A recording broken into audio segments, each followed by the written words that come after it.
de cavalo. Valeu, se inscreva no canal, ativa o sininho. Forte abraço. Alô pessoal, eu estou fazendo esse vídeo porque várias pessoas perguntaram como é que eu estou vendo a presente situação política no Brasil, com todo este negócio da CPI da Lava Toga, esses conflitos entre o presidente e a classe política, etc, etc. Bom, o que eu estou vendo é o seguinte: na época do impeachment da Dilma, nós tínhamos 3 milhões de pessoas na rua, todas voltadas contra o PT e voltadas contra o esquema corrupto, contra a elite corrupta. E ali só o que faltava era uma liderança firme, capaz de utilizar esta imensa força para a derrubada do establishment corrupto.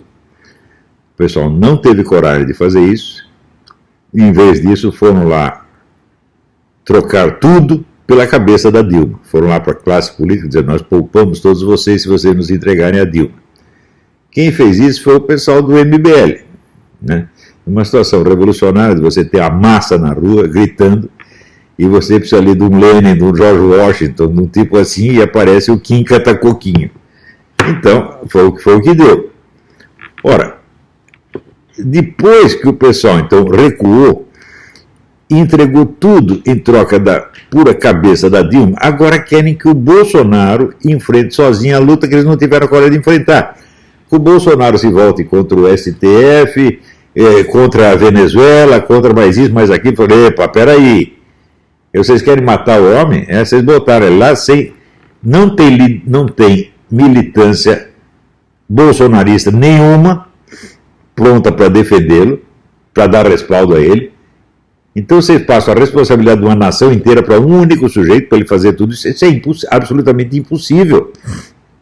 Então, o que tem de fazer agora não é ficar cobrando o Bolsonaro para que ele faça isso, mais aquilo outro. Não, você tem que se organizar para apoiá-lo, meu Deus do céu. Não é o que ele pode fazer por você, é o que você pode fazer por ele. A coisa mais urgente no Brasil é uma militância bolsonarista organizada. Note bem, eu não disse militância conservadora, nem militância liberal, nem coisa, não. Eu falei militância bolsonarista. A política não é uma luta de ideias, não é uma luta entre ideias, é uma luta entre pessoas e grupos. Então você tem que saber, não o que abstratamente e genericamente você está apoiando, mas quem você está apoiando. Quem? A pessoa ou o grupo determinado. Tem que parar com esse negócio, vamos dizer, essas concepções ideológicas gerais que não levam a parte alguma. Você saber que você é conservador não quer dizer que você sabe o que você vai fazer no momento decisivo. O que você tem que saber é exatamente de que ação se trata, o que temos que fazer. Então, por exemplo, outro dia estava aí o pessoal querendo forçar o Ministério da Educação a distribuir as verbas para estados e municípios, em nome do quê? De um princípio federalista. Bonito! Só que é o seguinte, estados e municípios estão na mão do PT. Então, quer dizer, a teoria está certa, mas a situação está errada. E tem sido sempre esse o erro. Por isso que eu digo, não existe uma direita no Brasil, existem direitistas soltos. Não é isso? Uma direita, para se formar, teria que ter tido décadas de debates entre intelectuais altamente preparados, né, para limpar todas essas questões preliminarmente. E quando você passa para a ação, você sabe o que está fazendo. Mas o pessoal saltou direto para a ação. Quer dizer, leu lá o mínimo que você precisa saber para não ser um idiota, e no dia seguinte está querendo agir. Não dá para fazer isso, gente. Note bem, todos os movimentos políticos do mundo se formaram assim. Eu fiz uma vez um post dizendo que esses movimentos, eles seguem, existe uma espécie de um cronograma, várias etapas que têm que ser vencidas para chegar lá. Quer dizer, a primeira etapa é da discussão entre intelectuais. Os intelectuais não vão fazer nada, eles só vão ficar discutindo ideias para ver se entendem o que está acontecendo. Isso dura algumas décadas. Né? Na Rússia foi assim, na França foi assim, nos Estados Unidos foi assim, né? E no Brasil o pessoal quer pular direto para a ação. Não tem a paciência, né, de esperar que as coisas amadureçam no seu devido tempo. E foi isso que aconteceu. Mal surge um movimento com pretensões de ser conservador, já elege um presidente do dia seguinte. Coitado do presidente, não tem a militância para sustentar, né? E já cobram dele imediatamente que ele destrua todos os inimigos. Fala, não dá para fazer isso, gente. Por exemplo, esse negócio da CPI, da Lava Toga, eu vou dizer para vocês, isso é uma bobagem fora do comum. Ontem mesmo saiu um post do Ailton Benedito explicando isso aí. Falou, olha, tem uma imensa jurisprudência no STF dizendo que decisões judiciais não são objeto de CPI. Ponto final. Quer dizer, quantos ministros do STF vocês vão conseguir levar para depor numa CPI? Nenhum. Quer dizer, eles não vão aguentar nada. Agora, por que o Flávio Bolsonaro não apoiou a CPI da Lava Toga? Agora ele virou um bandido, um criminoso. Né? Quer dizer, o que é isto? Quer dizer, tudo isso aí são símbolos de posições políticas, não são atitudes concretas. Né? Muito mais importante do que Lava Toga. Gente, claro, existe uma elite política corrupta, sem dúvida. Porém, quem foi que criou essa campanha internacional contra o Bolsonaro? Foi a elite política corrupta? Não, meu filho, foram os petistas. Petistas e pissolistas, sobretudo jornalistas. A classe jornalística é o grande inimigo do Brasil, porque ela está identificada com o Foro de São Paulo, trabalha para o Foro de São Paulo. Quem é que tem o contato com os jornalistas do mundo inteiro? Os jornalistas do Brasil. Não foi o Toffoli, não foi o Gilmar Mendes, não foi o pessoal do STF, não foi o Nhonho, né? Não foi o Santos Cruz. Não, foram os jornalistas, meu Deus do céu. Então, a coisa mais urgente desde o primeiro dia, é a CPI do Foro de São Paulo. Porque até hoje não circula informação correta sobre o Foro de São Paulo. O pessoal não tem ideia da medida do problema. Né? São tão imbecis que eles acham o seguinte, o Foro de São Paulo são só as assembleias. Então você vai lá ver aqueles velhos discutindo besteira na Assembleia e diz, isso aí não é nada. Quando o próprio Lula já declarou duas vezes que o importante no Foro de São Paulo não são as assembleias, são os encontros discretos ou secretos entre governantes, entre grandes líderes. Isso é que importa, e é dali que saem as decisões. O próprio Lula disse isso. Ele ia lá, participava da Assembleia. Lula nunca ligou muito para a Assembleia, embora ele fosse o presidente da Assembleia do Foro. O que importava era a conversa dele em particular com o Manuel Marulanda, com o Chaves, etc. Então, o Foro é o centro do poder latino-americano, gente. Não é o STF. Pô, vocês estão loucos. Então, vocês querem, assim, atacar uma elite que não é sequer esquerdista, é apenas corrupta. Por quê? Porque a esquerda já atacou essa elite antigamente. Ela ora ataca, ora se alia, tá certo? Então, a direita nacional continua sendo pautada pela esquerda, meu Deus do céu. Vamos combater a corrupção. Não, vamos combater o comunismo primeiro, seus idiotas. Não entenderam ainda? Quer dizer, o problema no Brasil não é a corrupção, é o Foro de São Paulo. É o poder esquerdista, meu Deus do céu. E isso não é um problema ideológico. O que está atrapalhando não é a ideologia esquerdista, é a rede de ação esquerdista, que ocupa todos os postos, manda em tudo, tá certo? Tem o controle integral da mídia e das universidades e tem a rede de apoio espalhada no mundo inteiro, no New York Times, no Washington Post, no London Times, no Reich-Parta, no Der Spiegel. Esse é o poder no Brasil. O pessoal do STF não é tão poderoso quanto vocês imaginam. Que conexões políticas tem essa gente no exterior? Nenhum. Agora, o PT, PSOL, etc., tem tudo. Então, esse é o ponto.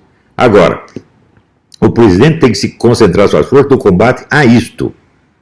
Eu vejo que ele fica irritado com a mídia, tá certo? E às vezes, enquanto fala umas coisas ofensivas para a mídia, isso não adianta nada, evidentemente. Ele tem que falar manso, mas tem que agir de maneira decisiva. Eu pergunto assim, quantos processos estão rolando contra jornalistas mentirosos? Você vai ver nenhum. Então, xinga os caras, mas não faz nada contra eles. Por que o presidente era assim? É porque ele não tem respaldo, ele não tem uma militância organizada trabalhando para ele. Se tivesse, por exemplo, nós já teríamos uma equipe de 100 advogados fiscalizando o que esses jornalistas fazem e processando um por um. Ele mentiu contra o governo, processo em cima de você. É uma maneira mais simples de lidar com isso. Mas note bem, eu estou falando isso desde o começo da década de 90. Falei 1000 vezes para os militares. Vocês estão deixando esses camaradas mentirem contra as Forças Armadas. Não pode deixar. O sujeito mentiu contra as Forças Armadas, você tem que meter um processo nele. Desde o começo da década de 90.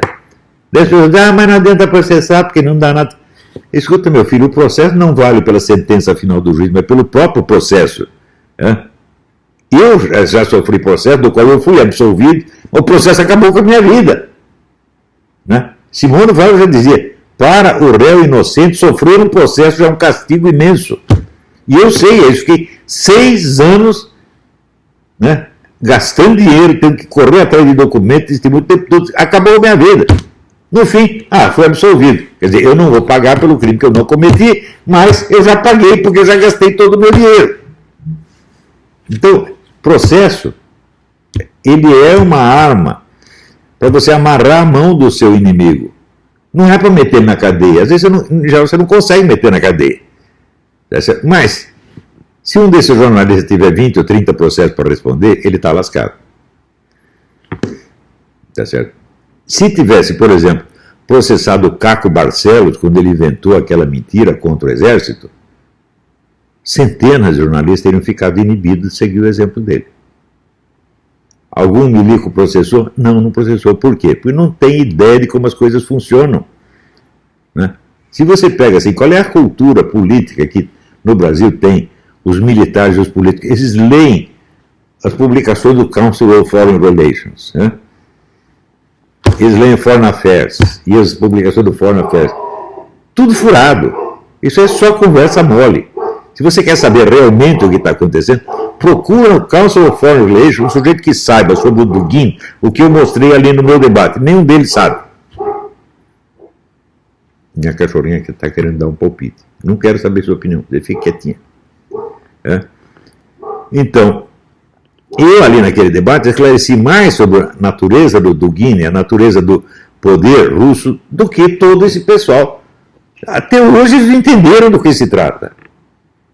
Em primeiro lugar, porque todos seguem a doutrina Morgenthau, que o agente fundamental do processo são os Estados. E, meu Deus do céu, o movimento comunista antecede de mais de 70 anos a União Soviética e dura depois dela. Será que isso não basta para mostrar que o Estado é um instrumento do poder e não a origem do poder? O poder está nas organizações políticas, meu Deus do céu. Às vezes organizações secretas ou esotéricas. É ali que está a origem da coisa.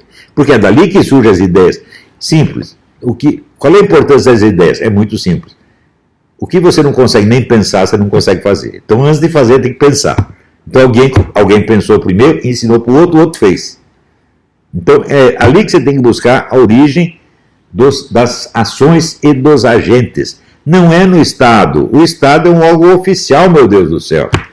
Você pensa bem, quando Stalin chegou ao poder, quantas ideias novas ele teve que criar? Nenhuma, já estava tudo pronto. Ele simplesmente botou em prática. Ele entendeu qual era a função dele e botou em prática. Então, agora, se você começa a ligar muito, aqui eu quero ouvir o Council of Foreign Relations, a London School of Economics. Você quer ouvir o mundo oficial e você acha que o mundo oficial vai te dar a realidade das coisas? Você tem que ver o extraoficial. Só o observador individual, só o estudioso individual, sem conexão oficial, entende o que se passa. Os outros, quem está no posto oficial, tem uma identidade pública a defender. Você está entendendo? Então ele não pode dizer as coisas como ele vê. Ele tem que dizer as coisas como o chefe dele quer, ou como o departamento dele quer. Então, todo este material produzido por essas grandes entidades não vale nada cientificamente. Outro dia mesmo eu coloquei, o que é consenso? Consenso é número de votos.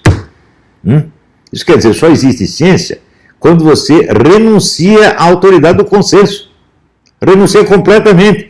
Consenso nunca é... Você fala consenso científico, isso é um oxímoro. É uma contradição. Não há consenso científico. Se há consenso, não é científico, meu Deus do céu. Científico é o mundo da demonstração e da prova. Não o mundo das pessoas que aceitam aquilo. Então, veja, a coisa mais urgente no Brasil, vocês têm que criar uma militância bolsonarista agora. Não é conservadora, não é liberal, não é cristã, não é pró-família. Não! Você tem que apoiar o chefe, não é apoiar a ideia. Porque se você apoia a ideia, você está toda hora divergindo. Dentro do mundo conservador, você pega um universo de ideia conservador, pode haver 1000 divergências ali dentro. Tá certo? Então, hora você está a favor de um, hora você está a favor do outro, e você se divide. Quer dizer, é claro que as ideias têm importância, mas não nesse plano, gente. Você vê o número de camaradas que subiu na vida junto com o Bolsonaro, graças ao Bolsonaro, graças ao prestígio do Bolsonaro, no dia seguinte viraram casaca. É Kim Catacoquinho, é Lobostão, essa gente toda, porra. É o Alexandre Fruta. Por quê? Aderiram às ideias. Mas a política não se constitui de ideias. A política são ações que refletem um poder. Essas ações são empreendidas por indivíduos reais. Então você tem que estar a favor desse e contra aquele. Não é as ideias. Você vê, se você pega a história do comunismo, por exemplo, veja quantos comunistas os comunistas mataram. O Paulo Francis dizia, ninguém matou mais comunista do que Stalin. Estava errado, Mao Tse Tung matou mais. Então, quem matou mais comunistas foram os comunistas. Eles não estavam de acordo ideologicamente, estavam. Você está entendendo? Eu sou tão comunista quanto ele, mas eu quero que quem esteja no poder sou eu e não você. Pronto. Então, agora, assim, chega de militância conservadora, chega de militância pró-família ou pró não sei o quê. Assim, tem que ser militância pró-Bolsonaro, tem que apoiar o cara até o fim. Custou muito para você botar um conservador na presidência do Brasil. Custou mais de 60 anos de esforço. Durante 60 anos, o ponto de vista conservador cristão foi excluído, quase proibido. Eu desafio vocês a me mostrar uma tese universitária anticomunista que tenha sido, não digo aprovada, mas aceita para exame em qualquer universidade brasileira. Ou qualquer autor francamente anticomunista que tenha tido acesso à mídia. Não, você pode lá defender ideias liberais, mas anticomunismo você não vai fazer. Não tem anticomunismo. Você veja, um dos maiores escritores brasileiros, Gustavo Corsão, taparam a boca do Gustavo Corsão, tiraram o homem da imprensa. Não é isso? Em São Paulo, tiraram lá o Lenildo Tabosa Pessoa, tiraram o Nicolas Boer, tiraram um monte de... taparam a boca de todos os conservadores e liberais durante o regime militar, porra! Veja o poder que essa gente tem. E você ainda fica achando que o problema é o STF? Não, meu filho, o problema é a militância esquerdista que domina mídia e universidade. Esse é o problema, porque é essa gente que tem a conexão internacional. E é contra essa gente que o presidente tem que se voltar. Não na base do xingamento, que não adianta nada. Tem que agir contra as pessoas, mas ele só pode fazer isso se tiver apoio de uma militância organizada. Entenderam? Essa é a minha mensagem, gente. Fique com Deus. Tchau, tchau.